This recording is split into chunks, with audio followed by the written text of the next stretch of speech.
Gracias, buen Dios, por el espacio, por las personas que has colocado en este lugar para que nos guíen y nos enseñen a través de tu palabra.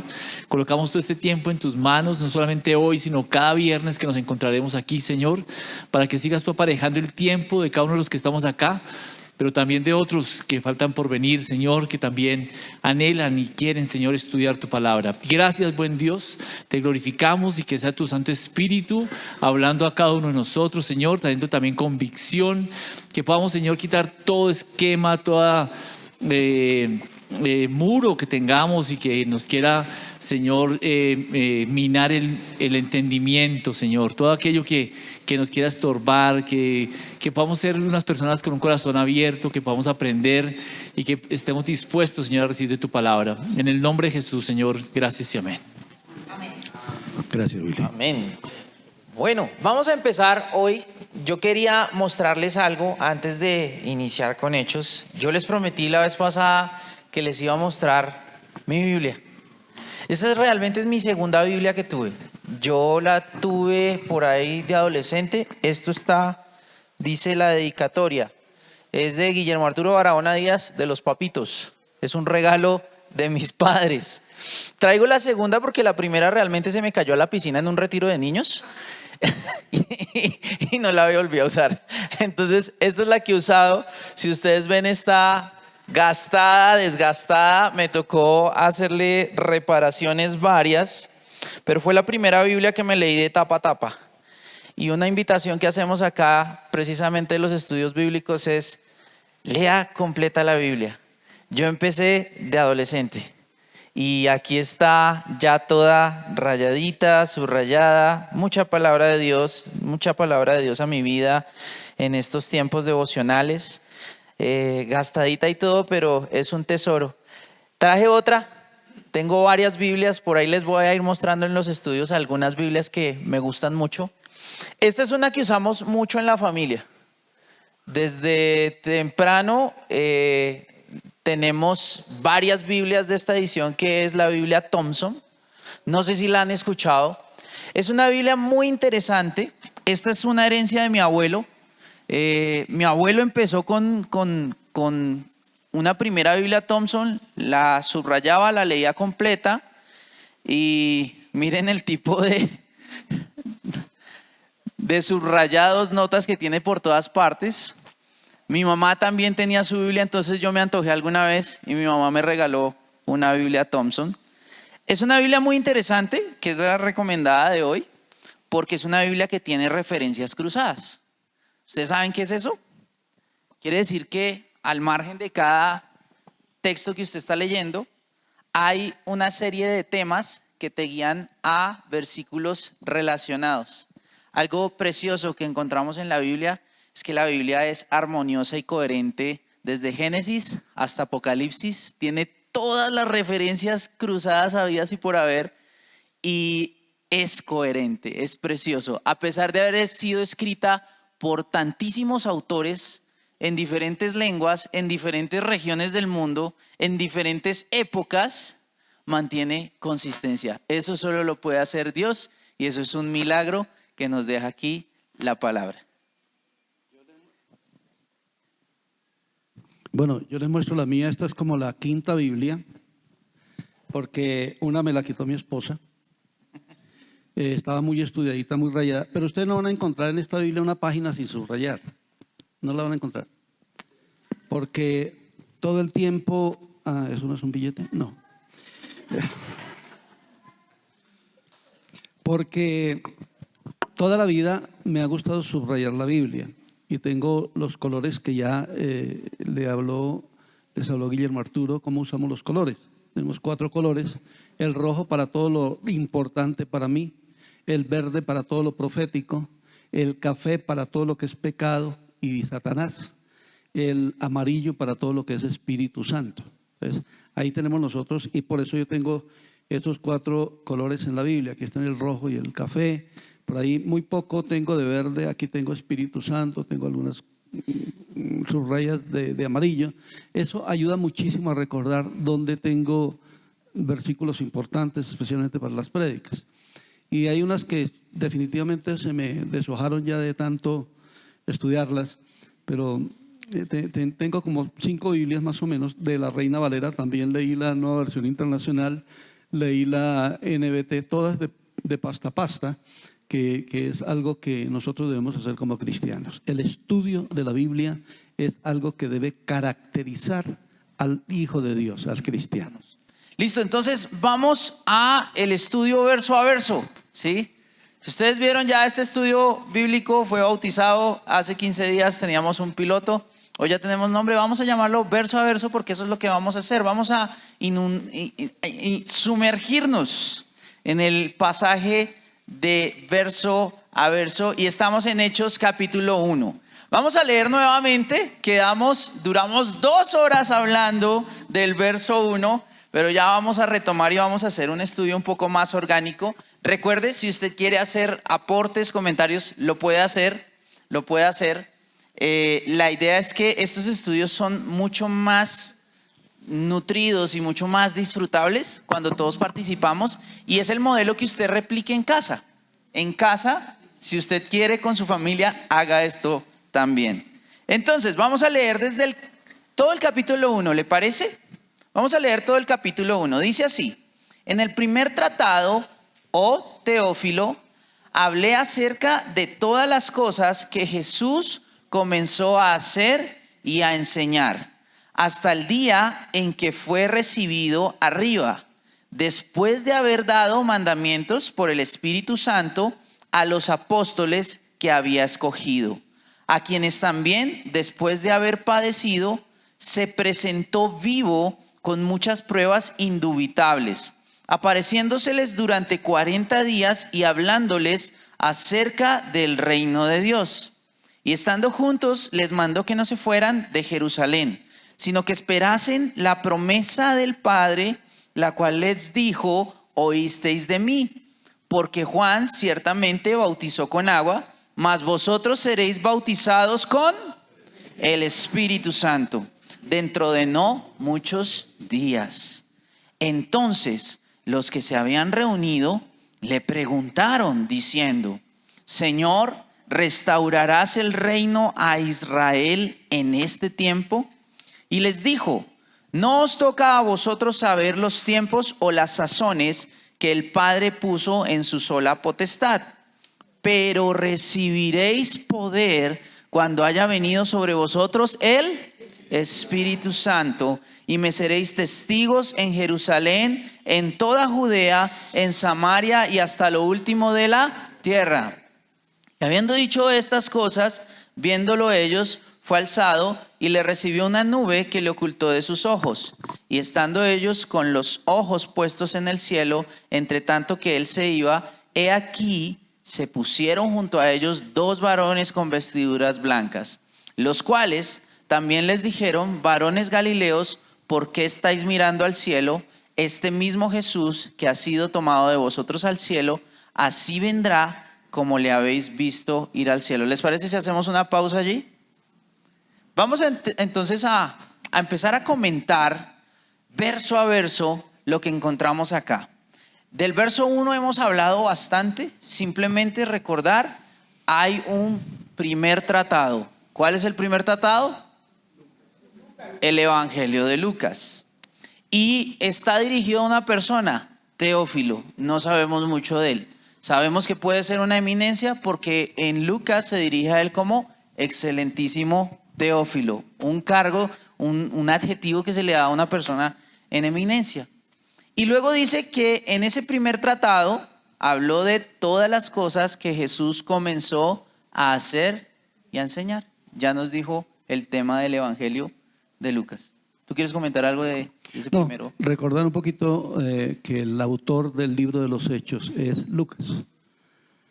Juntamente con el primer tratado es el Evangelio de Lucas, y el segundo tratado, o si podemos llamarlo así, es el libro de los Hechos de los Apóstoles. Entonces Lucas es el escritor del libro de los Hechos. Entonces retomemos desde ahí. El primer tratado, dice el Evangelio de Lucas, es acerca de las cosas que Jesús comenzó a hacer y enseñar. ¿Hasta qué día? Hasta el día que fue recibido arriba. y después de haber dado mandamientos. Esto es bien interesante porque aquí lo que nos va a enmarcar es que ya nos da una temática de el primer evangelio es lo que Jesús comenzó a hacer y enseñar. Yo solo quiero ponerles uno de estos pensamientos que uno podría preguntarse cuando está leyendo esto. ¿Qué hubiera pasado si Hechos de los Apóstoles, este segundo tratado, no hubiera llegado a nosotros? Sería muy raro porque terminaríamos los evangelios y de inmediato llegaría un tipo llamado Pablo a escribir un poco de cosas y no entendemos de dónde salió un tal Pablo. Ni cómo fue la llegada del Espíritu Santo. No tendríamos la historia de cómo fue la llegada de la promesa del Espíritu Santo, que es la que ahorita vamos a hablar. Entonces, por eso es que este segundo tratado es fundamental para toda la historia y para entender todo el contexto y todas las cartas que vienen más adelante en el Nuevo Testamento. Pero también tampoco tendríamos nosotros la continuidad de la obra de Jesús a través de los apóstoles. Hechos es ¿qué? ¿Qué dice? ¿Hechos de quién? De los apóstoles. Entonces no tendríamos nosotros, ¿qué pasó con esos 12? ¿Qué hicieron? Y es precisamente la continuidad de la obra de Jesús a través de los apóstoles y cómo se extendió desde una ciudad que más adelante vamos a hablar, Jerusalén, hasta Roma. Y todo eso se llenó del Evangelio del Señor Jesús. Es una cuestión importantísima. Hechos es sumamente importante. Veamos el verso 2, una cosa interesante. Aquí vamos verso a verso y vamos comentando verso a verso. Dice que el día que fue recibido, Jesús dio mandamiento a través de el Espíritu Santo a los apóstoles. Cuando usted empieza a leer verso a verso, siempre trate, obviamente, no pierda el contexto que ya vimos la vez pasada, pero trate de preguntarse, ¿qué me dice Dios en este verso? ¿Qué podemos decir acá? A mí me llama la atención algo muy interesante. Jesús da mandamientos, pero aún siendo Dios, aún siendo Jesús, los hace a través del Espíritu Santo. ¿Qué comentario le merece eso? Hay varias cosas ahí Como que uno... el respeto que nos muestra Jesús hacia el Espíritu Santo, que también tiene igual importancia que el Padre y que el Hijo. Jorgito. Y que Dios hablaba a través de los profetas antes, pero ahora es claramente que con cualquier creyente a través del Espíritu Santo mensajes de Dios. ¿Qué más? El Espíritu Santo nos enseña lo que el Señor Jesús quiere darnos a nosotros a entender. Siempre estaba presente en la Trinidad. Eso está bueno. Ya vamos a ver algo bien bonito ahí en torno a eso. Que nosotros no podemos hacer nada igual si no tenemos el Espíritu de Dios. Ajá. Que el Espíritu Santo nos revela. Claro. Fíjense, si el mismo Jesús se sujetó al Padre y se sujetó también a hacerlo, a dar mandamientos por el Espíritu Santo, ¿cuánto más nosotros hoy en día tenemos que depender? Porque es que aquí hay un tema de dependencia del Espíritu Santo. Luisa Fernanda. Me parece interesante que dice que hasta el día en que fue llevado dio instrucciones, hasta el final trabajó el Señor. Mira, esa es una conclusión sencilla, pero poderosa. Y eso es lo que tenemos que hacer en nuestro diario devocional con la palabra. Hermano. Es importante tener en cuenta que cuando la palabra dice que somos hechos a imagen y semejanza, cuando habla de imagen es que estamos llenos del Espíritu de Dios. Entonces por eso siempre está presente el Espíritu de Dios, porque nosotros tenemos el Espíritu de Él. Tenemos que estar llenos de Él para tener mayor comprensión. ¿Qué más? ¿Algo ibas a decir con relación a lo que comentó la hermana Amanda? No, vamos adelante porque ahí hay una cosa bien interesante, la doctrina de la Trinidad. Sí. Yo quiero decirles algo muy interesante y es, ya lo mencionó Guillermo Arturo. El asunto es cómo Jesús, el resucitado, el poderoso, el glorificado, el vencedor, para dar mandamientos, depende del Espíritu Santo. Si Él necesitó del Espíritu Santo, ¿cuánto más nosotros, personas débiles, falibles y personas que estamos en ese proceso de formación? Ahora, hablo del proceso de formación porque en estos días les he estado formulando una pregunta al liderazgo y también al ministerio de parejas, y es: la estatura a la que tenemos que llegar es a la estatura de la plenitud de Cristo. ¿Cuánto mides tú en relación a la estatura de Cristo?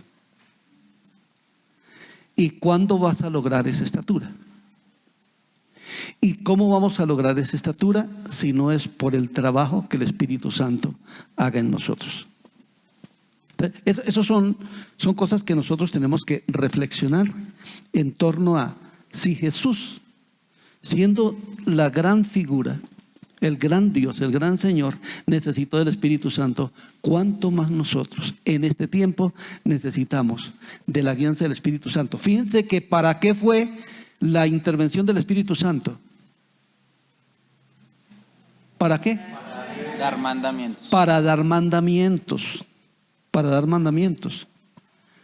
No mandemos, no ordenemos, no demos órdenes sin que seamos guiados por el Espíritu Santo. Esto nos sirve como padres, nos sirve como hermanos, nos sirve como jefes y nos sirve de mucho que dependamos del Espíritu Santo. Dependencia de ese valioso ser que se llama Espíritu Santo. O sea, uno en medio de la debilidad, saber que el Espíritu Santo hoy está en nosotros y mora en nosotros, pues eso nos da pues la confianza para poder crecer y llegar a la estatura de Cristo. O sea, es muy diferente a como les tocó a ellos, porque uno a veces lee lo que pasó antes en el Antiguo Testamento, antes de que Jesús viniera el Espíritu Santo, pero nosotros estamos en un momento más especial, porque es que está en nosotros, y entonces para nosotros es más de aprovechar y decisión porque es un reto, sí, pero tenemos al Espíritu Santo. Y Jesús lo que hace es, Él siempre dijo: yo les digo lo que mi Padre me dijo, ¿no? Entonces el Espíritu Santo lo que ha hecho es que le hacía esa revelación para que Él también pudiera hablar de las cosas de la voluntad del Padre, que quería que se escucharan y se aprendieran. Hablemos del tema que nos planteaban acá, el tema de la Trinidad. Voy a saltarme al 4 y el 5, hago ese paréntesis y volvemos al 2. Fíjense que aquí ya está hablando de Jesús, Dios Hijo. Luego menciona al Espíritu Santo, ¿vale? El tema de la Trinidad, si usted ve en la Biblia, no aparece, ¿usted sabía esto? No aparece la palabra Trinidad en toda la Biblia. ¿Usted sí sabía eso? Entonces, ¿por qué nosotros hablamos de una doctrina de la Trinidad si la palabra no está en la Biblia?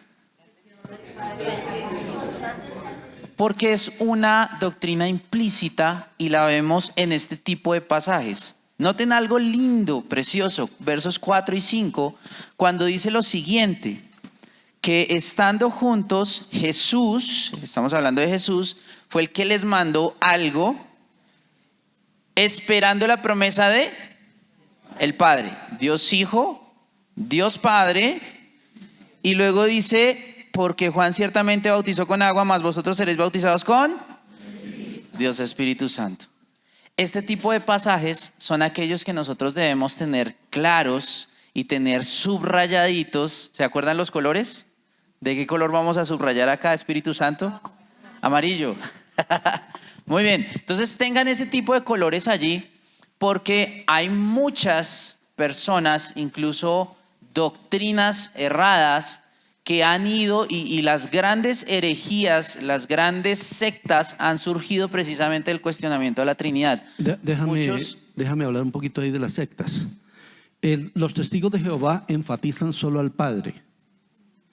La doctrina unitaria enfatiza solo al Hijo. Ninguna de las dos es bíblica. Exactamente, hay muchas doctrinas que, partiendo de negar la divinidad de cualquiera de estos tres, ya entran en herejía, ¿vale? Tenerlo claro. Sigamos al 3. El 3 es bien interesante. Dice, a quienes también después de haber padecido, se presentó vivo con muchas pruebas indubitables, apareciéndoseles durante ¿cuántos días? 40 días y hablando acerca del reino de Dios. Este verso para mí es bien interesante. Primera cosa que les pregunto, ¿para qué nos serviría a nosotros como cristianos este verso 3? ¿Nos sirve de algo? Realmente de mucho, porque tú estás diciendo la resurrección.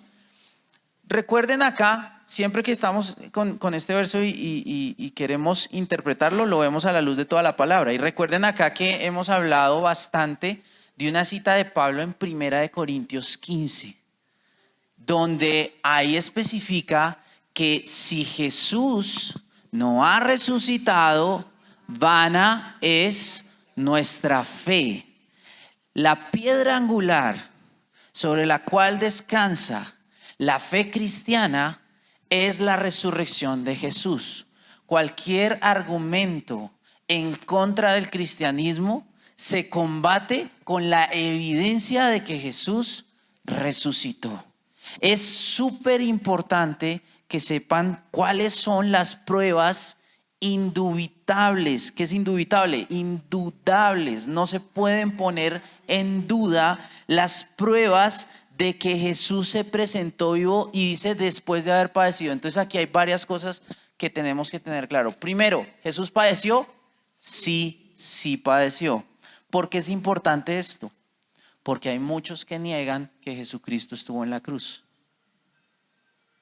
Primera cosa que nos atacan, cuando quieren atacar la fe cristiana, muchas veces van a ir al hecho de la piedra angular y ponerlo en duda. Y los grandes ateos, los grandes filósofos que quieren ir en contra del cristianismo, o los grandes pensadores que han ido en contra de esto, lo que siempre atacan es la veracidad histórica de Jesús. Y una de las cosas que no podemos poner en duda es el tema de la crucifixión, el tema de la muerte. Ojo con esto, porque no es solo la crucifixión. ¿Ustedes saben qué dicen los musulmanes acerca de Jesús? ¿Alguien sabe? ¿Alguien me puede decir qué dicen los musulmanes acerca de Jesús? Que es un gran profeta. ¿Y qué dicen de Jesús en la cruz?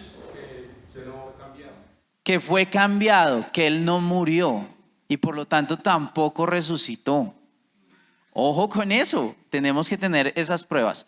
¿Qué pruebas fehacientes hay entonces de esto? Primero, murió. Primero, padeció, fue crucificado. Segundo, murió. Es importante decir que murió, ¿sí? Tercero, resucitó. Evidencias muchas. ¿Qué querías decir? Yo iba a preguntarle en qué se basaban para decir que Jesús no padeció ni... Esa es una muy buena pregunta. Hay una ciencia en las ciencias bíblicas que se llama la crítica textual. La crítica textual básicamente es coger el texto y hacerle crítica. ¿Qué pasa? Que dentro de esto se han levantado muchas personas claramente con el objetivo de desvirtuar el cristianismo y han dicho, ¿por qué debemos creerle a la Biblia? Porque pudo ser un relato ficticio, como hoy pasaría cualquier persona a decir, inventémonos una novela.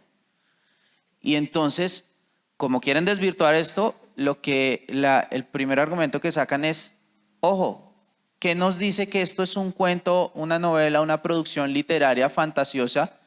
¿O qué nos dice que esto realmente es historia? ¿Sí? Es historia verdadera. ¿Ustedes cómo responden a eso?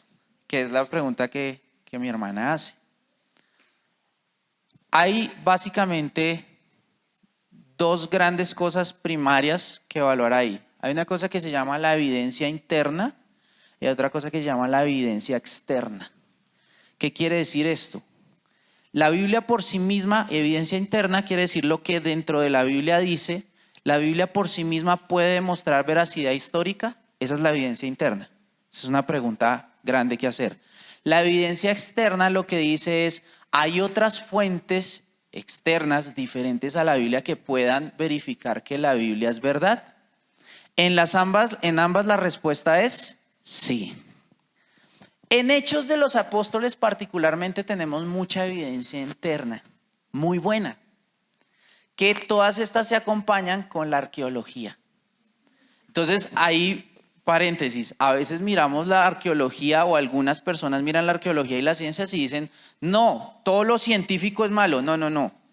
Antes la ciencia bien manejada respalda nuestra verdad que sustentamos acá.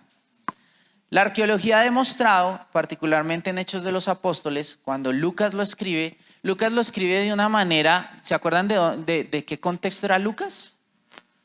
Griego, ¿sí? Entonces el relato que él hace es un relato muy parecido a los relatos grecorromanos históricos. Primera cosa para darle sustento a esto, el estilo de relato grecorromano. Es como por ejemplo decir a hoy que usted quiere verificar si una noticia falsa que está rondando es verdadera o no. Una cosa que podemos hacer es el rigor con la que está escrito. La forma de escribir la crónica es de un periodista serio o es de... Y cuando leemos a Lucas, los historiadores lo que dicen es, hay un personaje que escribió esto y tiene una forma muy parecida a otros historiadores, por ejemplo, Heródoto, ¿sí? Historiador romano, puede dar fe de que es muy parecido el texto. Segunda cosa, aparecen mucho en Lucas citas precisas de nombres de personajes importantes de la época y también de lugares precisos. Por lo tanto, cuando pone fechas, lugares y nombres precisos y la arqueología va y descubre que efectivamente había un oficial romano con tal nombre en tal ciudad en tal época, podemos decir hay veracidad histórica dentro del mismo evidencia interna. Una de las cosas que nosotros debemos mirar a la luz de las evidencias que cada día afirman nuestra fe es que Jesús es historia.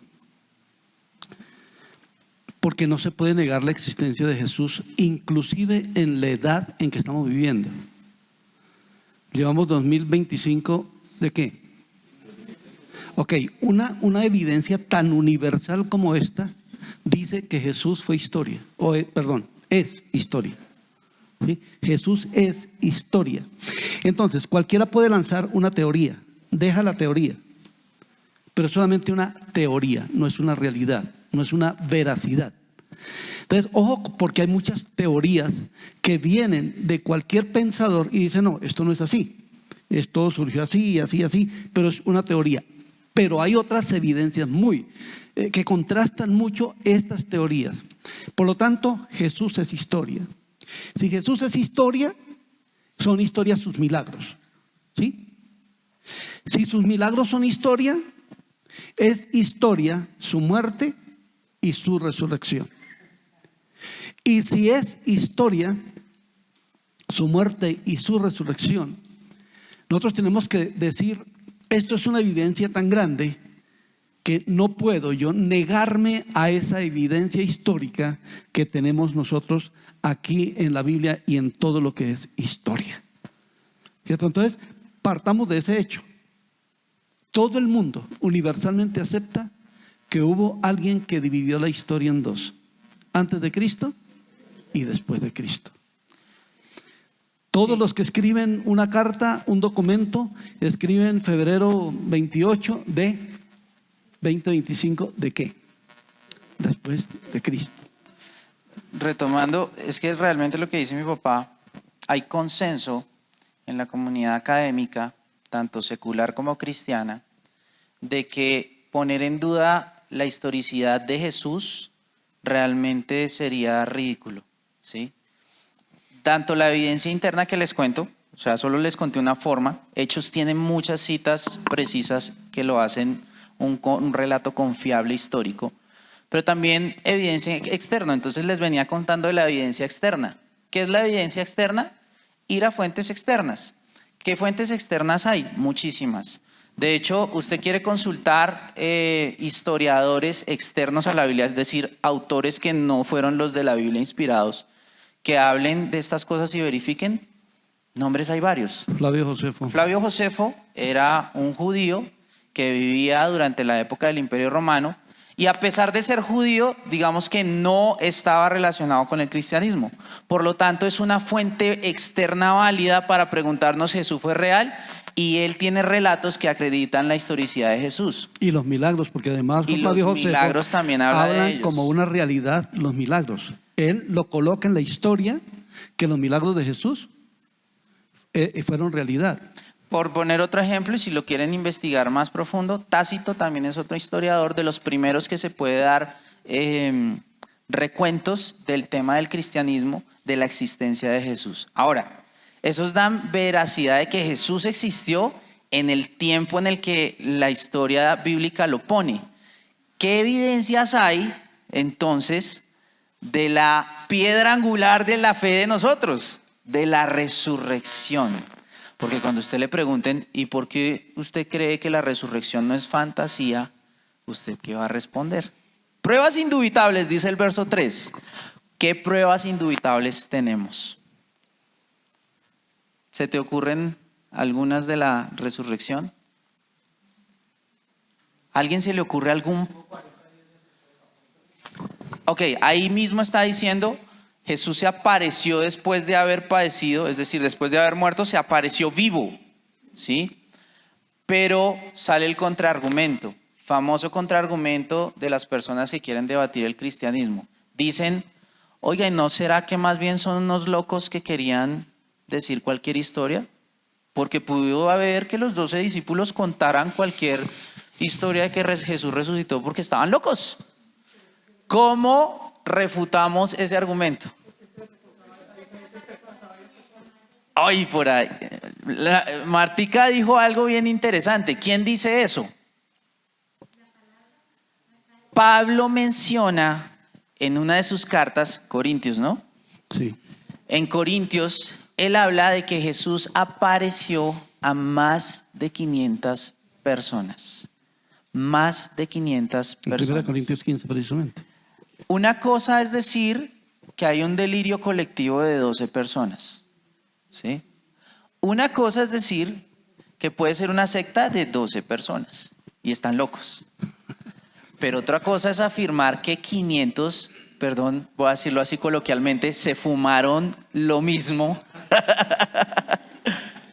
y que 500 personas cuentan el relato además fidedigno, coherente. Haga de cuenta que están en un juicio y citan a los 500, hable su testimonio, todos coinciden. Imagínese poner de acuerdo a 500 personas locas, si son locas, 500 locos para que digan la misma versión. Esa es una prueba indubitable. Pruebas indubitables. Realmente aquí hay mucho que hablar de la resurrección. Primero, cuando uno se devuelve, porque estamos en el 3, pero el 3 nos está mandando a ver lo que sucedió y cuáles son las pruebas de esa resurrección. Y en los relatos de los evangelios siempre nos dicen cosas muy complementarias todos y nos arman un relato muy consistente donde hay varias cosas que pueden ser prueba para dar constancia de que Jesús realmente resucitó. Primero, ¿quiénes cuidaban la tumba de Jesús y por qué lo estaban haciendo? Resulta que Jesús anunció muchas veces que iba a resucitar públicamente. Los fariseos y todos los que mandaron matar a Jesús tenían temor claramente de que ese relato hiciera que los discípulos fueran a robar el cuerpo y decir Jesús está vivo, ¿sí? Por lo tanto, fueron y pidieron, como dice el relato del Evangelio, una guardia a Roma. Cosas importantes que saber. El ejército romano no era cualquier guerrilla, ¿sí? No era cualquier pandilla. No era ni siquiera cualquier ejército. Era el señor ejército. Por lo tanto, los soldados que iban a cuidar la tumba de Jesús están muy bien entrenados. 12 pobres, perdón, voy a decirlo, infelices, 12 pobres discípulos judíos, que el único que medio hacía algo era Simón el celote, porque el celote quiere decir que era medio subversivo, ¿sí? Había un grupo que se llamaban los celotes, que era algo así como un grupo alzado violentamente para ir en contra del Imperio Romano. El único. Pero imagínense uno de esos desarmado. Desarmados además porque yo creo que al pobre Pedro le quitaron la espada que tan pronto le cortó la oreja a Malco y ya quedaron pelados. ¿Qué van a hacer 12 contra un grupo élite de soldados de Roma? Primera cosa. Pues los señores como... Algunos afirman que muy seguramente eran adolescentes o jóvenes, mientras que estos serían seguramente soldados maduros.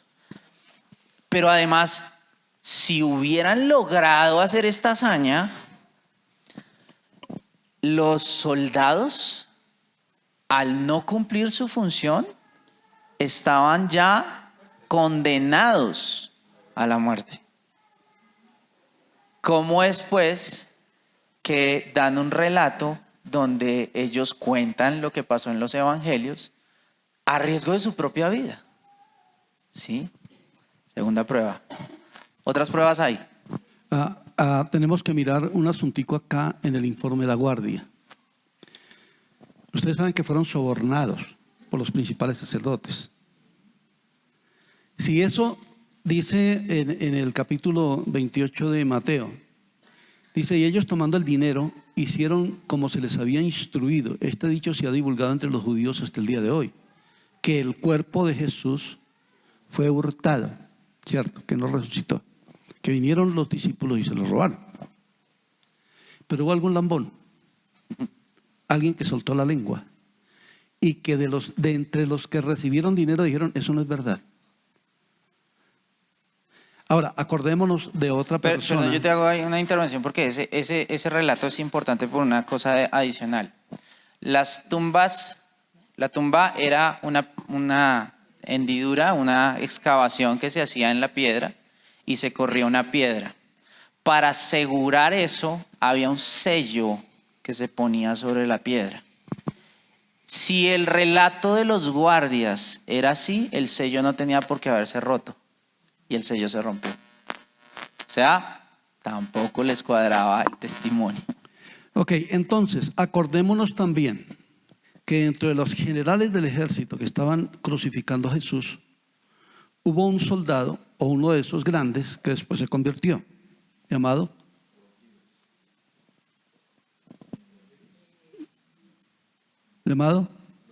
Eso es tradición, ¿no? Eso es historia de tradición, no está en el texto bíblico. Hechos 10. Cornelio.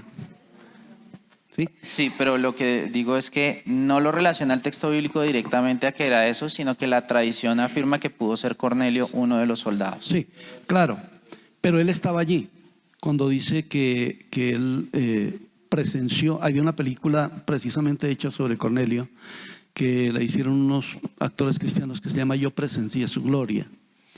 Y que también Cornelio pudo ser parte de ese ejército que estaba allí, uno de los soldados que cuidaba a Jesús. O sea, esto también es una prueba indubitable de las personas que vieron o que fueron testigos oculares de la resurrección de Cristo. Pero estos 40 días que Jesús anduvo, que se le presentó a los discípulos, que comió con ellos, que bueno, una cosa que yo me pregunto es, ¿cómo hacía Jesús para estar comiendo con ellos, charlando con ellos en un cuerpo ya glorificado? Que es otro tema al que entramos, ¿cierto? Pero ahí volvamos al asunto de las pruebas indubitables, externas. Entonces, alguno de los soldados tuvo que haber hablado. ¿Quién sabe quién fue? No sabemos. Pero no pudo resistir. Yo creo que fue esa imagen tan impresionante cuando ve a Jesús y lo ve resucitado, viendo que él era el que había siendo que él era el que estaba cuidando la tumba, y ver que la tumba está vacía y que vio a Jesús resucitado, no podía resistir, aunque le dieran dinero. Les voy a dar una prueba más. Hay varias más, pero no vamos a tocarlas todas. Pero a mí me parece que es una de las pruebas más bonitas, que está relacionado con lo que vamos a leer ahorita, porque cuando Jesús encomienda esto, dice que a los discípulos iban a ser testigos, ¿cierto? Iban a ser testigos. Para mí es la prueba más bonita el tema de la fidelidad de los testigos. Porque estos 12 no tenían nada que ganar. No tenían nada que ganar con la resurrección de Jesús. Porque no iban a ganar el favor de nadie. No iban a ganar el favor del emperador. No iban a ganar el favor de Roma, ni siquiera de sus coterráneos, ni siquiera de los judíos. Se iban a ir en contra de todo el mundo y sabían que estaban expuestos a la persecución. ¿Quién en su sano juicio puede dar un testimonio así y llegar hasta entregar su vida con el martirio más horroroso? Porque cuando uno ve esto, de cómo fueron ellos testigos, al final uno ve cómo fue la vida y muerte de los apóstoles. De cada uno. Solo recordarles, Pedro, la tradición afirma que él dijo, lo crucificaron, y él dijo, yo no soy digno de morir como mi Señor, y mandó que lo crucificaran al revés. Eso es lo que afirma la tradición. Una muerte terrible. Jacobo fue atravesado por la espada. Muchos de ellos murieron. Esteban fue apedreado. ¿Cómo alguien se presta para decir, este Señor resucitó a cuesta de su propia vida, y nunca cedieron frente a sus acusadores? Se dice que Tomás murió desollado. Vivo, le quitaron la piel y así murió. O sea, la gran mayoría es decir, todos los discípulos fueron mártires, y se salvó Juan de una caldera caliente de aceite. ¿Cómo sería la vida, o cómo sería el cuerpo de Juan después de haber sido librado de allí? ¿Cómo serían las cicatrices que mostraba? Pero unas personas, por una simple capricho, ¿van a entregar su vida de esa manera? Nunca. Pruebas hay muchas. Por eso es que decimos, Jesús ha resucitado. Y la respuesta en esos tiempos es ciertamente ha resucitado. Hay que darle gloria al Señor. Amén. Dice, fíjense, el interés acá es que vean cómo un solo verso o una sola palabra te puede a ti guiar con buenas preguntas a resolver muchas cosas en otros pasajes de la Biblia, pero también en fuentes externas para fortalecer la fe. ¿Vale? Pero también hay otra cosita en el versículo, ¿no? El asunto es que se le presentó durante 40 días a los discípulos y a muchas personas, entre ellas a 500 hermanos. Y yo creo que muchos de los inconversos también lo vieron por ahí. Muchos lo vieron por ahí. Este era el predicador de Israel que fue crucificado. Y esas son pruebas indubitables. Ahora, en este asunto es que dice que se presentó vivo con muchas pruebas indubitables, apareciéndoles durante 40 días y hablándoles acerca del reino de Dios. Hablándoles acerca del reino de Dios. Les hizo un seminario de 40 días del reino. Esto es importante. ¿Cuál es la base de nuestra fe? La resurrección. ¿A dónde nos lleva nuestra fe? A la vida eterna. Pero la vida eterna se comienza en la tierra, siendo partícipes del reino de Dios. Siendo partícipes del reino de Dios. Ahora, la Biblia no explica, no dice específicamente acá qué clase de enseñanzas del reino de Dios le dio. No está registrada. Pero fueron 40 días. 40 días es un curso bien intensivo. Ahora, Jesús no, según lo que uno puede percibir aquí, no estaba viviendo con los discípulos, porque dice que se les apareció. ¿Sí? No estaba viviendo con los discípulos. ¿Dónde vivía Jesús? ¿Sería que con cuerpo glorificado se iba al cielo y volvía? Ahora, en el estudio bíblico, estos ejercicios son lo que llamamos ejercicios especulativos. Son buenos hasta cierto punto. Lo que pasa es que la especulación nos puede llevar a falsas doctrinas. Nos puede llevar, por un lado, a falsas doctrinas, porque no podemos hacer de la especulación doctrina, pero también nos puede llevar a preguntas muy interesantes que puedan dar luz a otras cosas del pasaje. ¿Qué enseñó? ¿Cómo lo enseñó? ¿Cómo era su condición física? Y si hablamos de la condición física, nos llevaría a otro estudio muy interesante del tema de cómo es el tema de la glorificación de los cuerpos. ¿Sí? Pero no me voy a meter allá por ahora. Yo pienso, pastor, que en la pregunta que hace el pastor Silvio, de que dónde vivía Jesús, yo pienso que él era espíritu. Porque... No, él era persona. Cuerpo. Tenía cuerpo. Espere a lo que voy yo. ¿Por qué pienso eso? Porque cuando se le aparecía a los apóstoles no se les aparecía como fue cuando estuvo con ellos. Sí. Porque relatan que iban con él y no lo reconocieron. Lo reconocían cuando ya estaban partiendo el pan. Sí. ¿Vamos al texto? Pero sí fueron los un par de ciegos que iban hacia Emaús, pero claro, el entendimiento. No eran inclusive de los 12. Pero lo que sí podemos aquí mirar es que él estaba en persona durante 40 días y que se les apareció. Ahora, muchos comentaristas hablan que él simplemente estaba reafirmando todo lo que enseñó en los evangelios acerca del reino de Dios. ¿Y por qué? Porque no es explícito en cuáles eran las enseñanzas de Jesús. No es explícito. Entonces, cuando uno habla de algo, ¿qué era el reino de Dios? Todo lo que fue enseñado en los evangelios. Todo lo que enseñó a las multitudes. Es una hipótesis. No es algo que diga ya estamos con eso.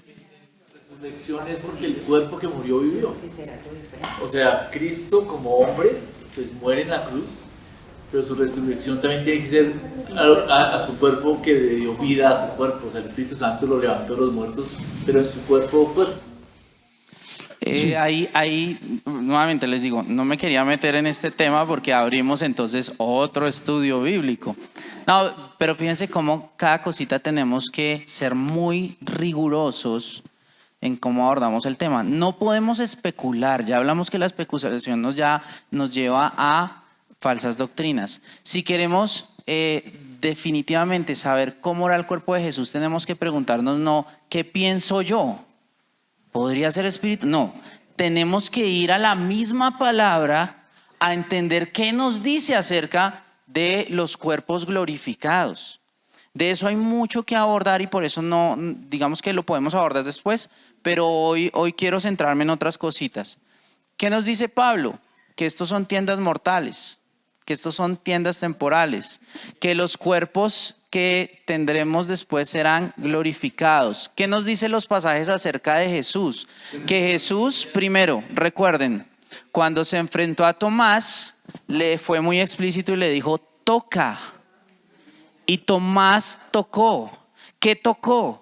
Las heridas. Por lo tanto, sí tenía materialidad física, pero también los pasajes nos dicen que en un lugar que estaban las puertas cerradas, él estaba en medio de ellos. ¿Cómo entró si estaban las puertas cerradas?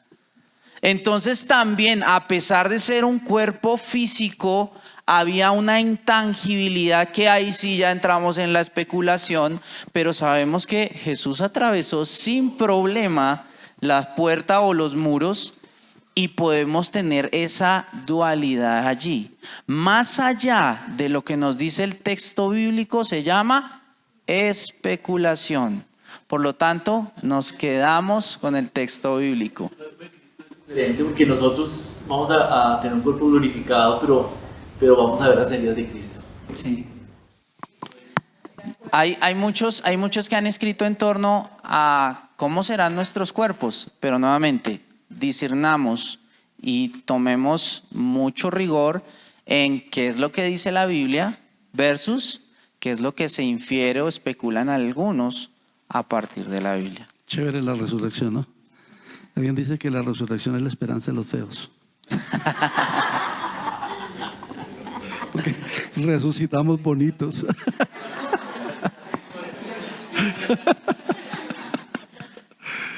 ¿Seguimos adelante? Sí. Verso 4 dice que estando juntos ellos, les mandó algo, les dio una comisión y les dijo: no se vayan, sino que esperen una promesa del Padre, la cual le dijo: oísteis de mí. Bueno, ahí tenemos que hacernos la pregunta. Todo verso vamos a hacernos preguntas. ¿Cuál es la pregunta que hacemos acá? ¿Cuál fue la promesa? Pero yo quisiera hablar un poquito antes de ir a la pregunta, hijo. Y es el protagonismo de una ciudad que se llama Jerusalén. Jerusalén. Y para hablar un poquito de la historia de Jerusalén, tenemos que remontarnos a los tiempos antes, a los tiempos de Josué. ¿Sí? Josué conquistó a medias Jerusalén. Si quieren mirar, alguien que lea Josué capítulo 15, versículo 63.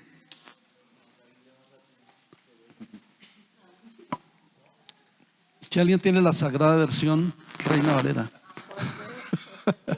Josué 15. Esa. 15:63.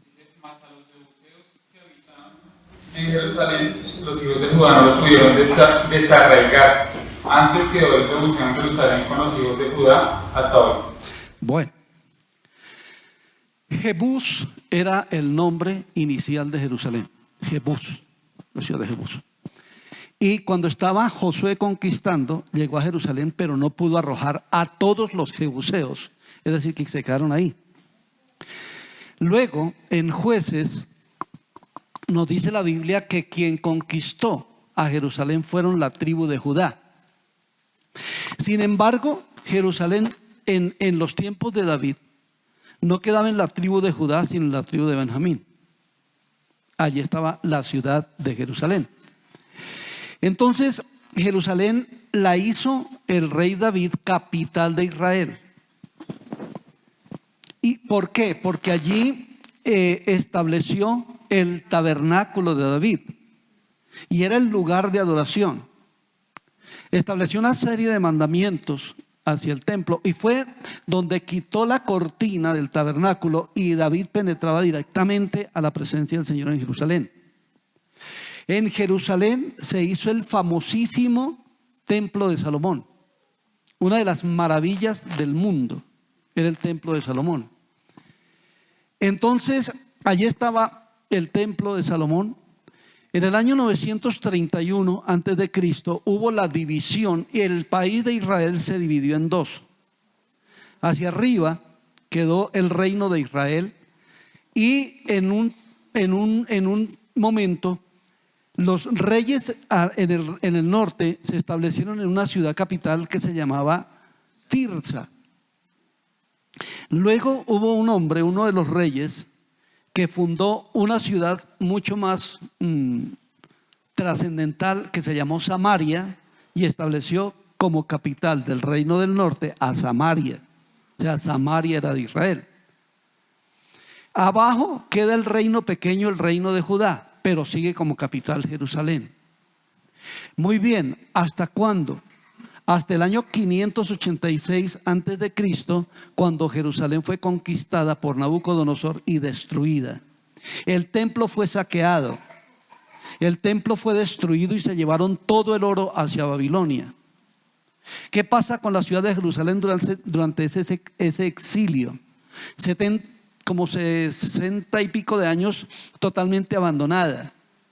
hasta el año 538, que empieza el pueblo a tener esa sed de ir a reedificar Jerusalén, y el decreto del rey Ciro, del rey Darío, dice que suban en Jerusalén a edificarla quienes quieran ir, y allí aparecen Zorobabel y Josué, Zorobabel como gobernante y Josué como sumo sacerdote.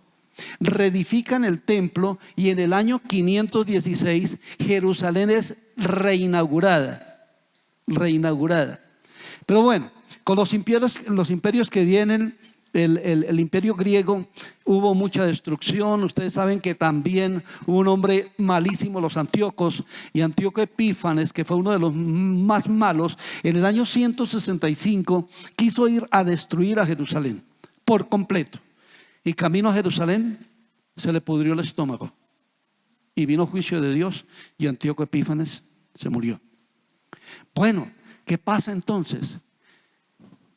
Jerusalén en los tiempos de Jesús no tenía mucha trascendencia, pero fue Jesús quien la hizo nuevamente levantarse. Allí crucificaron a Jesús, allí resucita Jesús, pero allí es donde viene el poder del Espíritu Santo sobre los apóstoles en Jerusalén. O sea, es algo de mucha trascendencia. Bueno, Jerusalén ha estado habitada. Ustedes saben que Israel fue invadido. Ustedes saben que el Imperio Romano destruyó también la ciudad de Jerusalén en el año 70 mediante el general Tito. Pues gobernaba Nerón y fue destruida completamente de nuevo, pero de nuevo fue reedificada. Ahora, miren que en el año 1948 Israel vuelve a ser nación. En el año de 1950 Jerusalén, es declarada capital, pero solamente la parte occidental de Jerusalén, porque la parte oriental, ¿quién la tenía? Jordania. Y en el año de 1967 es cuando Jerusalén vuelve a ser de Israel y vuelve la parte oriental, entonces es conquistada, ¿cierto? Y se hace uno solo.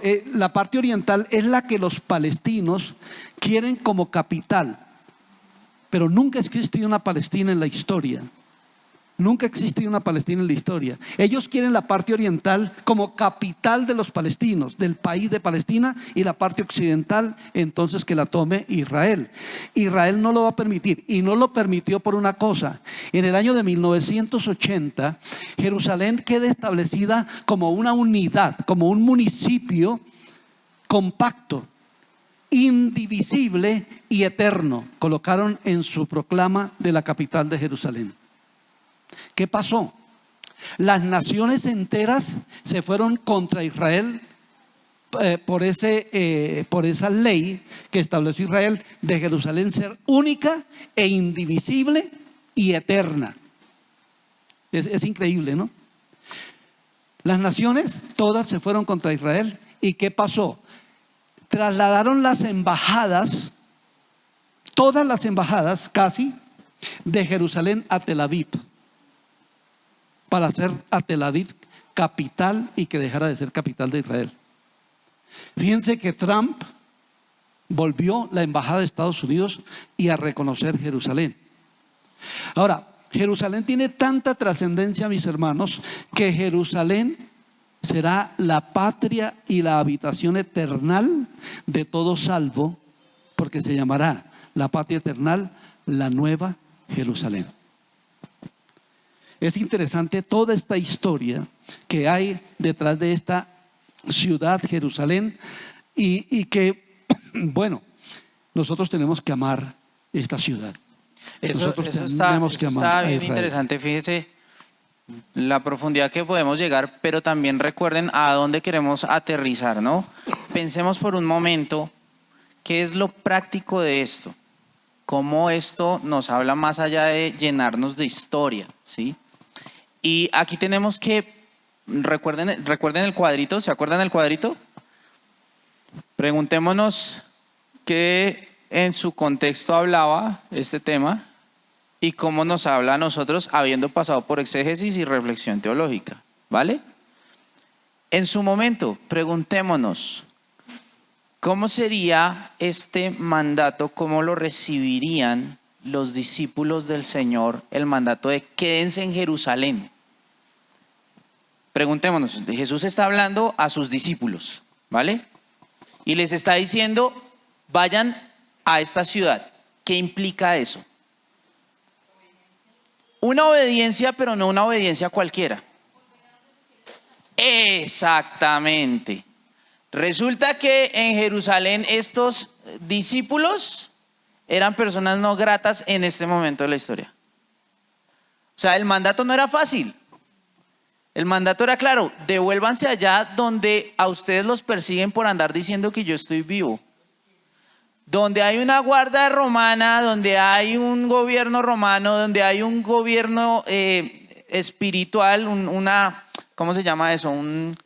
Los sacerdotes, los fariseos, todos ellos también tenían cierto nivel, una autoridad religiosa, una autoridad religiosa que no los quiere ni poquito. Váyanse y esperen allá. O sea, vayan a la boca del lobo. Eso también hay que tenerlo en cuenta y fíjense, ese es el análisis de qué estaba diciendo Jesús a ese entonces. Cuando lo traemos a nosotros, ¿qué podemos decir de eso? Una aplicación súper sencilla, como lo hizo Fer ahorita.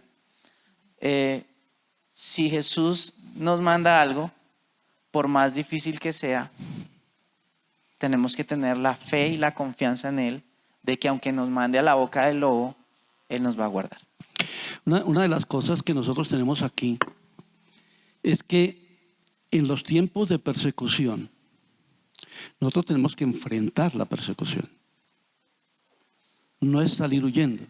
Ahora, creo que cuando vino esa fuerte persecución y que los discípulos se esparcieron por todo el mundo, era con un propósito que Dios tenía del esparcimiento mismo del Evangelio.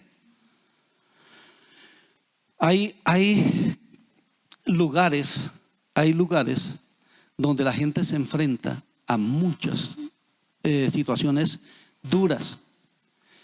Yo estuve en una conferencia con varias personas del mundo, en una ciudad del Oriente, y hablaba un pastor de Nepal, ahora Sri Lanka. Y él decía, miren, allí en Sri Lanka yo tengo que andar predicando, pero con mucho temor primero. Y contó unas historias increíbles. Dice, allí la ley es que si tú conviertes a alguien, son 6 años de cárcel. Y si la persona que se convirtió se bautiza, te dan 12. Y dice, y allí vivimos un cristianismo en ese ambiente. A unas personas, él decía, yo tuve una experiencia en mi iglesia y es que yo estaba casando a una parejita y ese día la policía vino y en pleno matrimonio se llevó a la pareja a la cárcel porque se estaban casando por lo cristiano. A mí me llevaron preso porque una persona se convirtió. Yo le testifiqué y se convirtió. Y me iban a dar 6 años y yo los desafié. Y les dije, si ustedes a mí me demuestran que uno puede convertir a otro, yo me voy 15 o 20 años. Pero si no lo pueden hacer, a mí me dan la libertad. Y hablaron y discutieron y sacaron una serie de teorías y dijeron, nadie puede convertir a nadie. Entonces dijo, el Espíritu Santo sí lo puede hacer. Y yo apelé al Espíritu Santo y el Espíritu Santo me dio la respuesta y salí. Ok, ¿qué estamos viendo nosotros? Es la aplicación. ¿Qué estamos viendo nosotros? Hay cristianos predicando en países donde es sentencia de muerte ser cristianos. Es sentencia de muerte ser cristianos. Y allá están predicando y allá se mantienen en su cristianismo. Sí, tremendo. Aunque uno dice, pues es que habiendo estado con Jesús resucitado 40 días, Creo que tengo mucha confianza para enfrentarme a lo que sea, ¿verdad? Sigue ahí diciendo entonces ahora sí la promesa del Padre. Entonces recuerden, el texto nos sugiere una pregunta. La pregunta es ¿cuál promesa? Tenemos que ir al mismo texto, a la Biblia, y resolver la pregunta. En Lucas se habla de este mismo relato y nos habla también de la promesa, pero es en Juan donde tenemos la promesa. La promesa está en Juan 14, verso 15. Si ustedes ven, en Reina Valera tiene un subtítulo ese pasaje. Juan 14, 15, el subtítulo que dice es la promesa del Espíritu Santo. Juan es un libro muy especial. Juan particularmente tiene muchos capítulos que se enfocan netamente en los últimos días de Jesús, particularmente en la última cena. Casi la mitad de Juan está el relato de lo que Jesús les dijo en ese momento tan especial, porque realmente la última cena era un momento muy especial, un momento muy emotivo, lleno de muchas cosas, y Jesús les estaba dando recomendaciones. No sé, yo me imagino a Jesús dándole esto a los discípulos, pero sabiendo también de pronto que cuando iba a resucitar les iba a reforzar en esos 40 días. Y en este Juan le dice que Jesús rogaría al Padre y daría otro consolador. Importante ese otro. Otro es porque Jesús ya mismo es un paracleto, un consolador. Otro consolador, es decir, otro de la misma especie, otro de la misma calidad, del Espíritu Santo, para que esté con vosotros para siempre. El Espíritu de verdad. Ahí está la promesa. Fíjense que toda pregunta que surge en un pasaje se puede contestar con otro pasaje de las Escrituras. Luego dice, verso 5, Juan ciertamente... De pronto hacer un poquito de énfasis en que esperasen. Cuando a uno le dicen esperen una promesa, vale la pena la espera. Y que no les dijo cuánto. Ok, la otra cosa de esperarse significa que la promesa vendría. Significa que ellos debían esperarlo hasta recibirlo. ¿Y cuándo sería? Ok.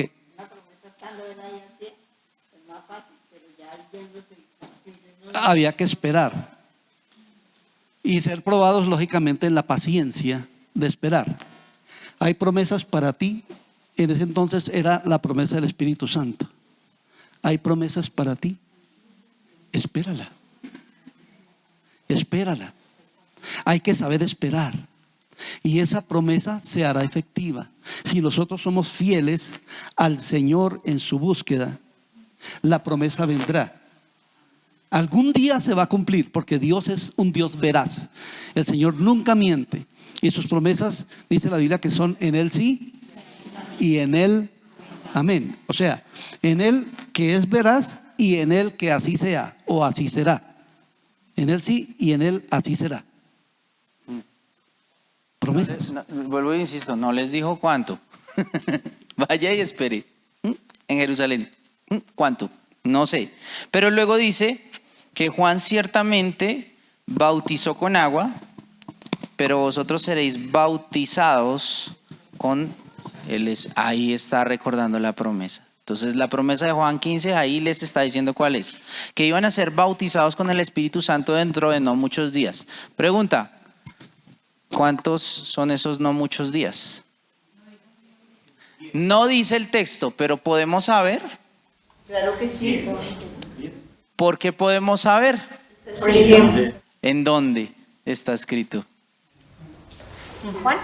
Les voy a hacer un paréntesis acá. Todo esto que hablamos acá es para que usted en su tiempo en casa tenga herramientas para aprender más. Yo recuerdo muchas veces cuando yo acudí a mi abuelo de consejo, él tenía una costumbre, y es que él nunca me respondía con sus propias palabras.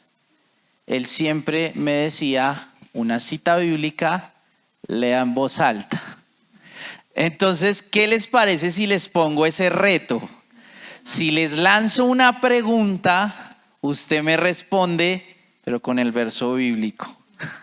¿Le parece? ¿Cuál podría ser la respuesta acá? Dime.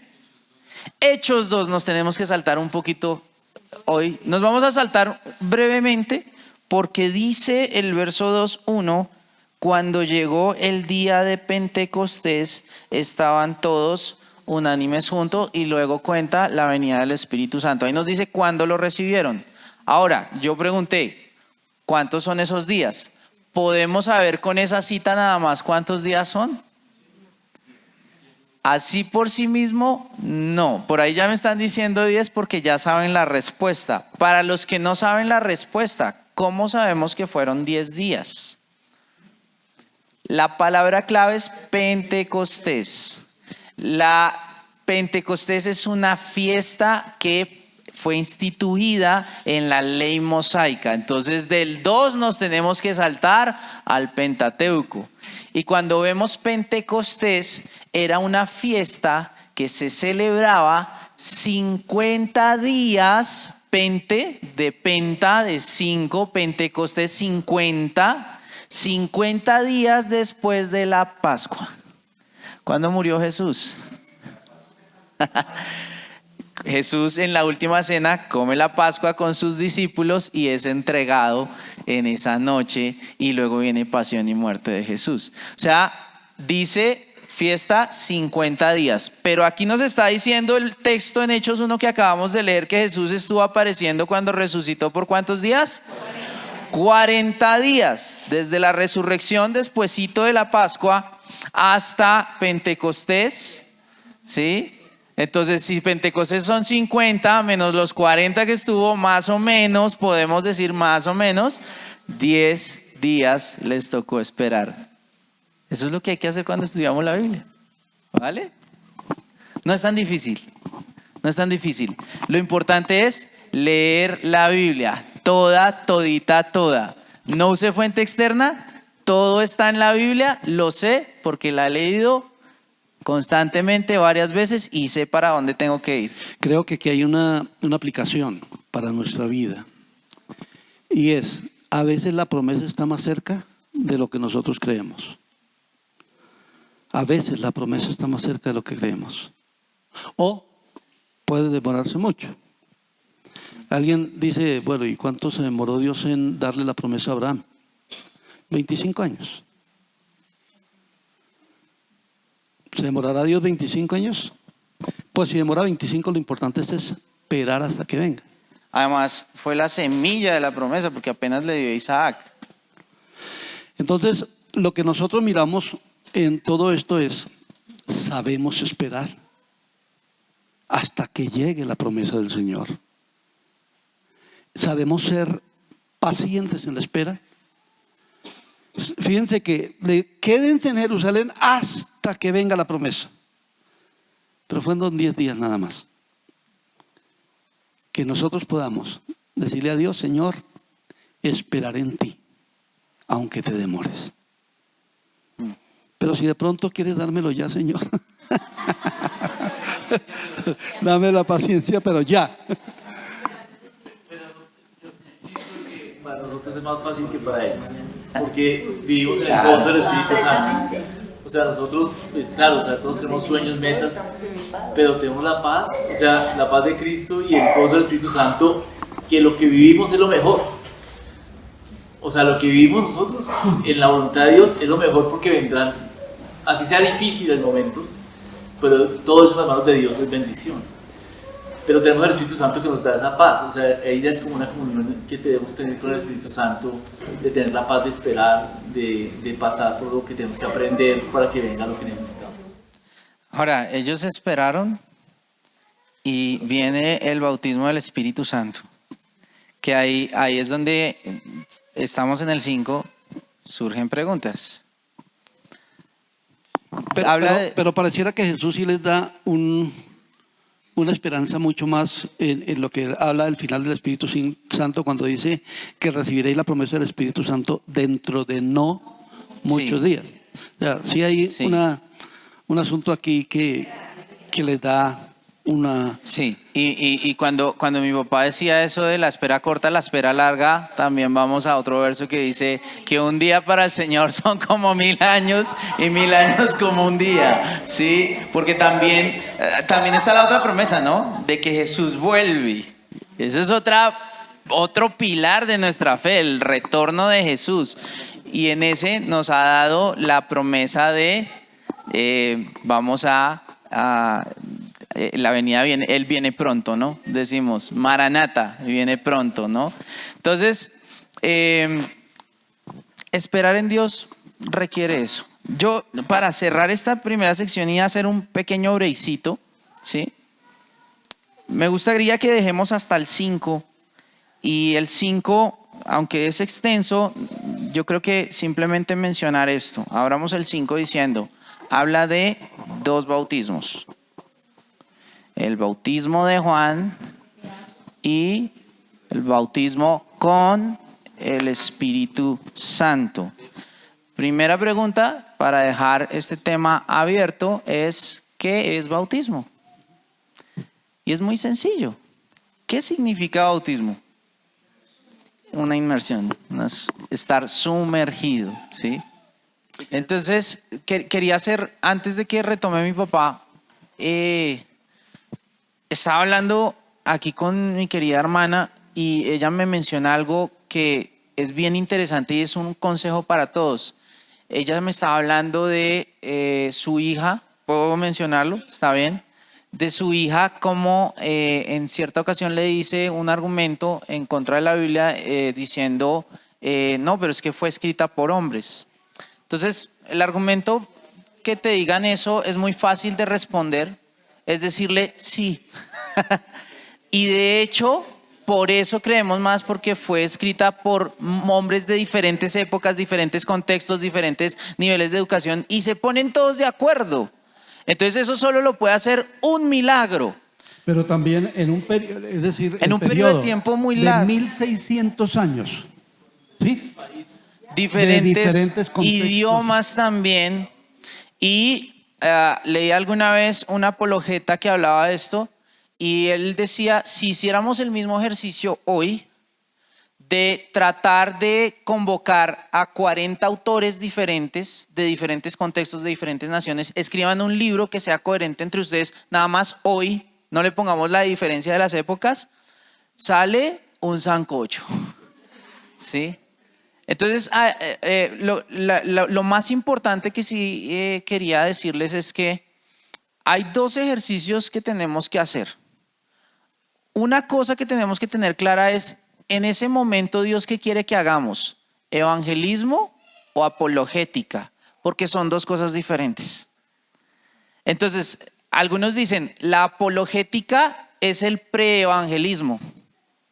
Es lo que Pedro llama el dar razón de la fe que tenemos, de la esperanza que tenemos. Y hay un momento y hay unas personas con las que se tiene que hacer apologética. Pero nunca olviden que nuestro objetivo no es tener la razón, sino es compartir el evangelio.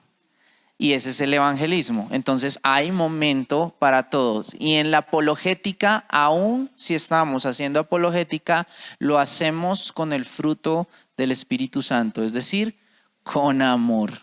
¿Vale? Muy bien, entonces el versículo 5 habla de bautismo, ¿sí?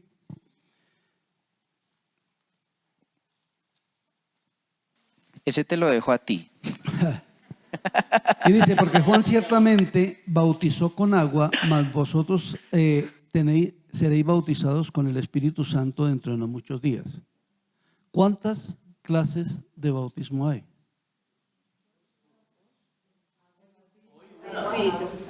Antes y después, pero hoy hay uno. Que ya está el Espíritu Santo.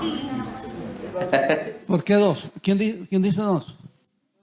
Ok, ¿por qué? Bautizados en el Espíritu. Y en agua para reírse.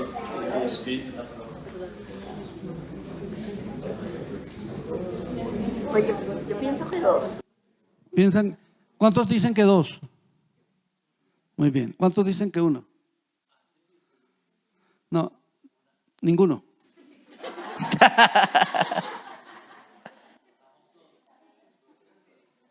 Hay 3. 1, bautismo en agua, bautismo en el Espíritu Santo y bautismo de arrepentimiento. El bautismo de arrepentimiento, ¿quién lo predicaba? Juan Bautista. Ok, ¿sí se acuerdan? Ok. Entonces dice que Juan predicaba el bautismo del arrepentimiento. No. El bautismo del arrepentimiento es cuando la persona se sumerge dentro de un arrepentimiento para cambio de vida. No es que él predicaba el bautismo en agua, sino el bautismo de sumergirse en un arrepentimiento. Entonces, bautismo significa sumergirse. Por eso, cuando nosotros hay 2 clases de bautismo en la iglesia evangélica, uno es por aspersión y el otro es por inmersión. ¿Qué es bautismo por aspersión?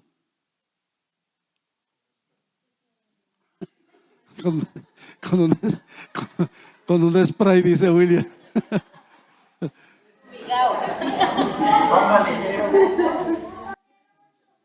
¿No? Ok, es que la persona se para dentro de un lugar y con una jarra o con un recipiente le rocían el agua. Nosotros lo hacemos por inmersión, es decir, donde todo el cuerpo de la persona es sumergido dentro del agua, que significa sumergirse en un estado y resucitar a un estado. El bautismo significa morir a.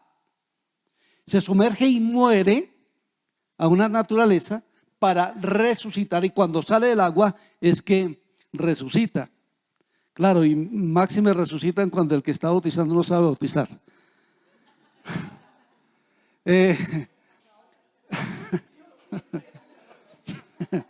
Entonces, ¿qué significa o qué es el bautismo en agua? Ese es cierto.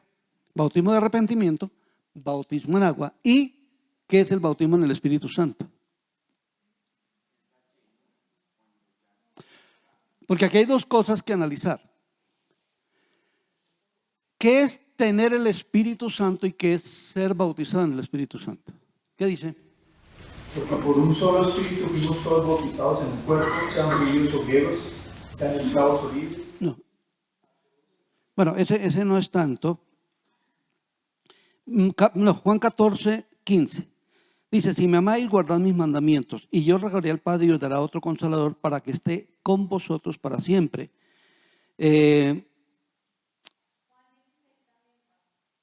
¿Cuál es? El 7. En realidad es mejor para ustedes que me vaya, porque si no fuera el abogado defensor no vendría. No.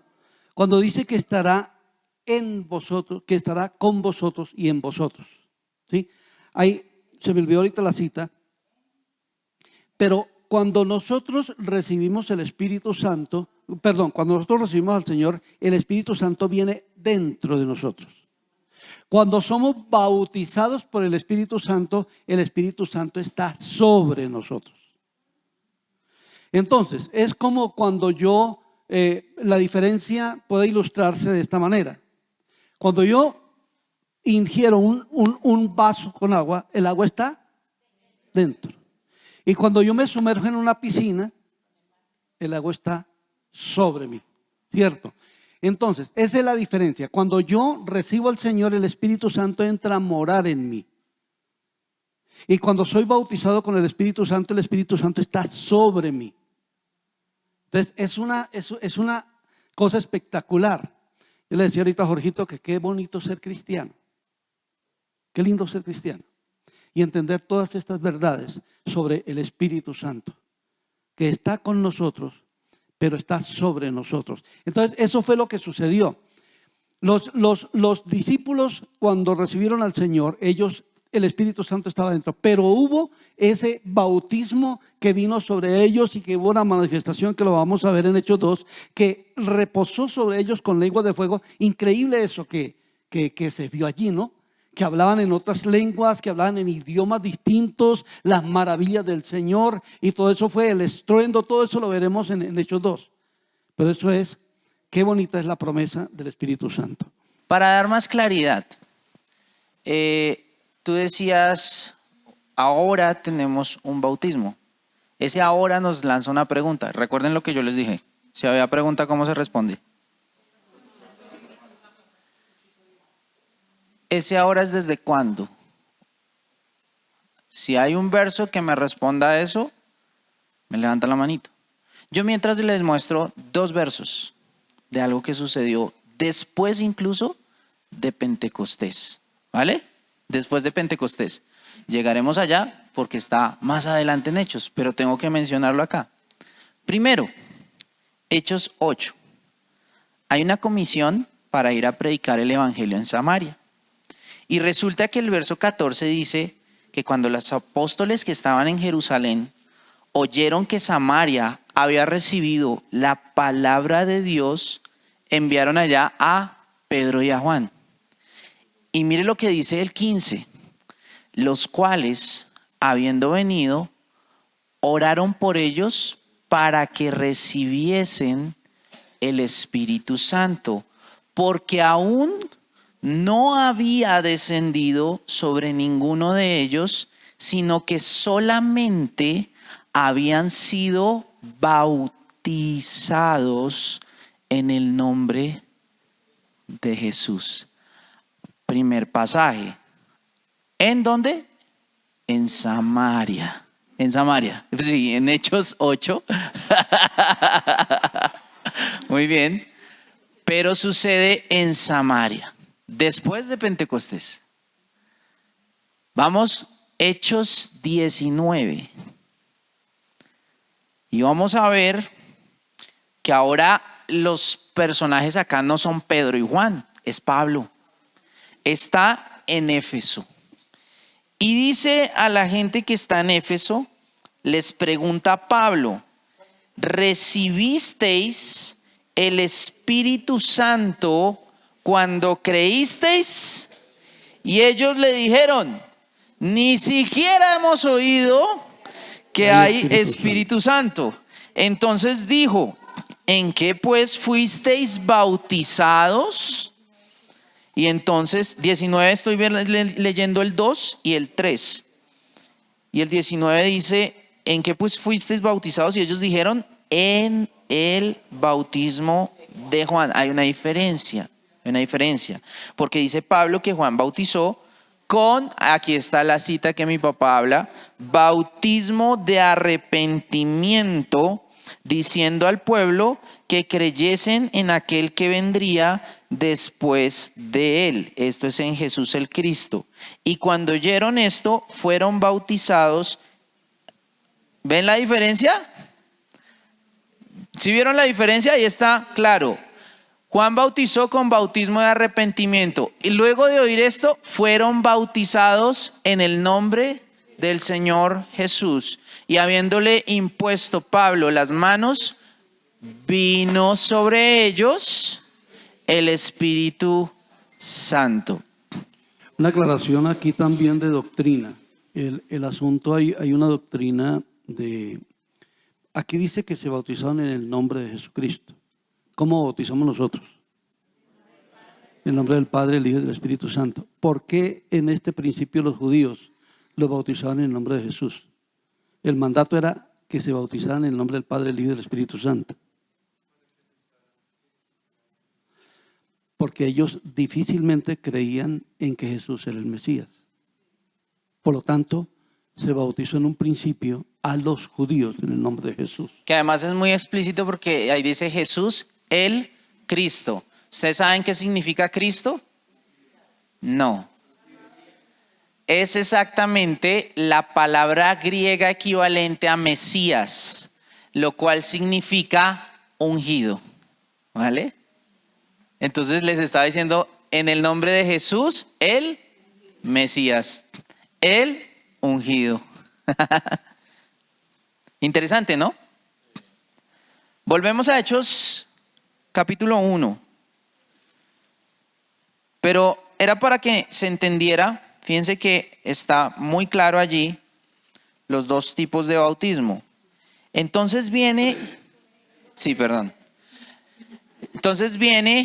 el verso 6. Dice, entonces los que se habían reunido le preguntaron diciendo, Señor, ¿restaurarás el reino de Israel en este tiempo?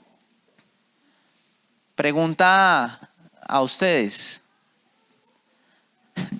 Ya saben, ¿no? ¿Por qué hacían esa pregunta?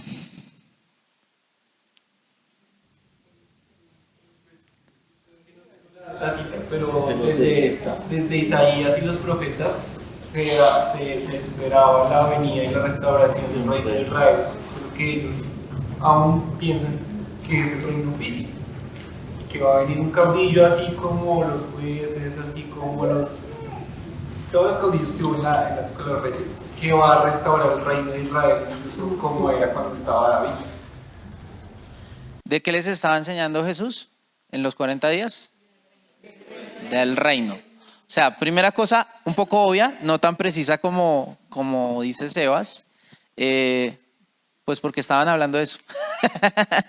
¿Por qué hacen esa pregunta? Porque estaban hablando de eso. Segundo, ¿por qué precisamente esa pregunta tiene que ver con lo que dice Sebas? Resulta que hablamos del Mesías, ¿no? Los judíos tenían la escritura y en la escritura esperaban a un Mesías. Lo que pasa es que ellos estaban en ese tema de ¿aceptamos o no aceptamos a Jesús?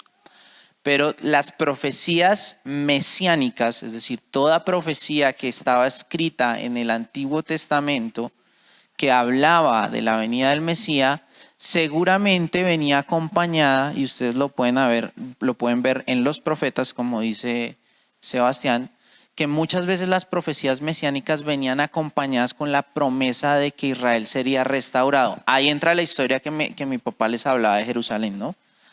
Sí, pero recordemos que Israel estaba bajo el Imperio Romano y estaban muy esclavizados por ello, de tal manera que la división que tenía Israel en 4 territorios. Hablemos de esa parte de la historia. ¿Por qué había que restaurar el reino de Israel? Entonces, mi papá ya mencionó un tema de la caída de... Tú lo mencionaste, ¿verdad? ¿O me lo estoy imaginando? No, de la caída de Judá y de Israel. Israel cae en el año 700. Israel cae en el año 722. 22 antes de Cristo. Se lo lleva el imperio asirio, ¿sí? Judá, 3 intervenciones de Nabucodonosor, primera en el 601, segunda en el 590 y 601, 598 y 586, última. 605. ¿Sí? Entonces, se los llevan y queda allí el final de la monarquía del reino de Israel, como monarquía, queda ahí acabado. Hay una esperanza. Cuando después de haber ido al exilio en Babilonia y estar en la dispersión, aparece una figura histórica que es Ciro y les da una esperanza porque él da un decreto de que vuelvan como las profecías anunciaban. Hubo profecías que dijeron iban a retornar, retornaron, pero ahí sucede algo que es lo que mi papá dice de la división en 4 reinos. Después de eso, cuando vuelven a Judá, reedifican el templo, pues empieza una serie de tensiones globales. Entra la dominación del imperio medo-persa, hace que caiga Babilonia. El imperio medo-persa después es conquistado por los griegos. Y los griegos después son derrotados por los romanos. Entonces, desde ahí, el reino de Israel, nunca había sido restaurado como monarquía terrenal. Ahí ellos están preguntando entonces, ¿y para cuándo? Pero aquí hay un asunto y es que, digamos que los discípulos estaban también preocupados en el reino de Israel, Y en este momento me parece que como que están desviados del propósito mismo del reino de los cielos. Entonces ellos dicen, les interesa cuándo Israel va a volver a ser potencia. Porque Israel era potencia mundial, ha sido siempre potencia mundial. En este momento ese pedacito de tierra que le han dejado es potencia mundial. Gracias a Dios por Israel. Y tiene muchísimas cosas que ha dado al mundo entero, de invenciones, de premios Nobel. Israel es uno de los países que más premios Nobel tiene en toda la historia. Entonces, aquí también ellos están como preocupados y bueno, ¿y cuándo volveremos a ser imperio? ¿Cuándo volveremos a ser país potente? ¿Cuándo volveremos a ser? Y esa es una de las preguntas que Jesús como que les contesta y les contesta rudo. Que la respuesta está seguida, pero yo como les dije, hay que responder con Biblia, yo le respondo con Biblia. Miren, por ejemplo, esta profecía tan linda. Dice Isaías 2, lo que vio Isaías, hijo de Amós, acerca de Judá y de Jerusalén. Situemos a Isaías históricamente. Él está profetizando. 740 hasta el 680. 740, 680 antes de la caída y está visionando esto. Miren, verso 2. Acontecerá en lo postrero de los tiempos que será confirmado el monte de la casa de Jehová como cabeza de los montes y será exaltado sobre los collados y correrán a él todas las naciones. ¿Cuál es el monte de la casa de Jehová? Sión, Jerusalén. Está hablando del futuro glorioso de Israel, ¿sí?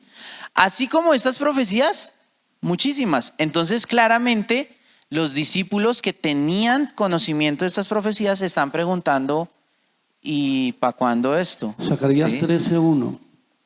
En aquel tiempo habrá un manantial abierto para la casa de David y para los habitantes de Jerusalén, para la purificación del pecado y de la inmundicia. Es muy lindo. Aquí yo creo que una lección práctica es cómo nosotros tenemos que abordar la profecía con humildad, ¿sí?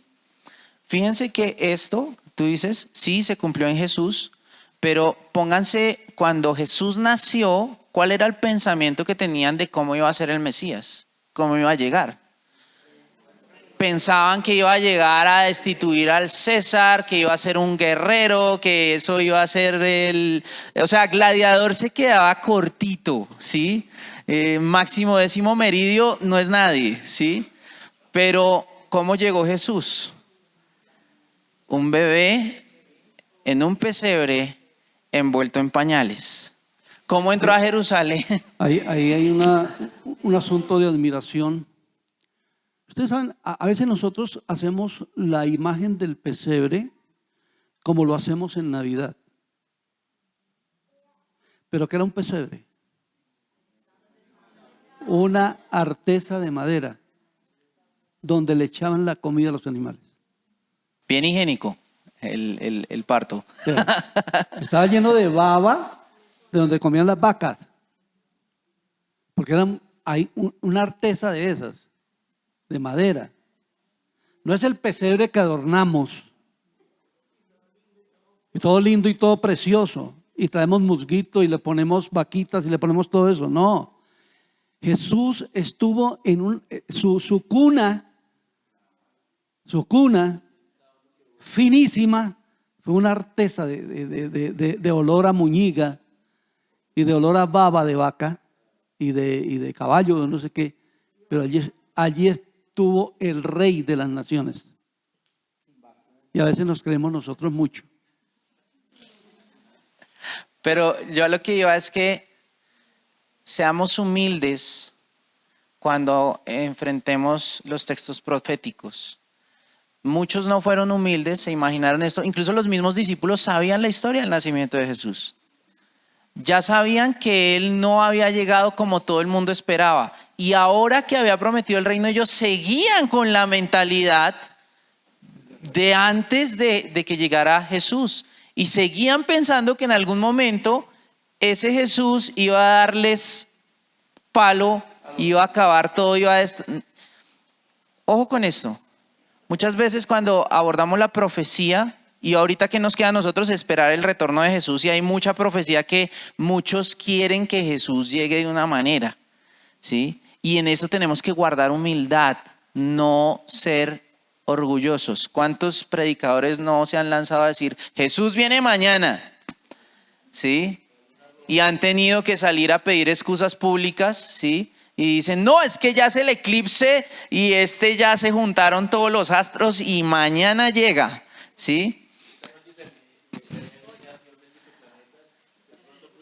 Entonces yo creo que en esto tenemos que aguardar con esperanza, con fe, con humildad, pero sabemos que Jesús vendrá.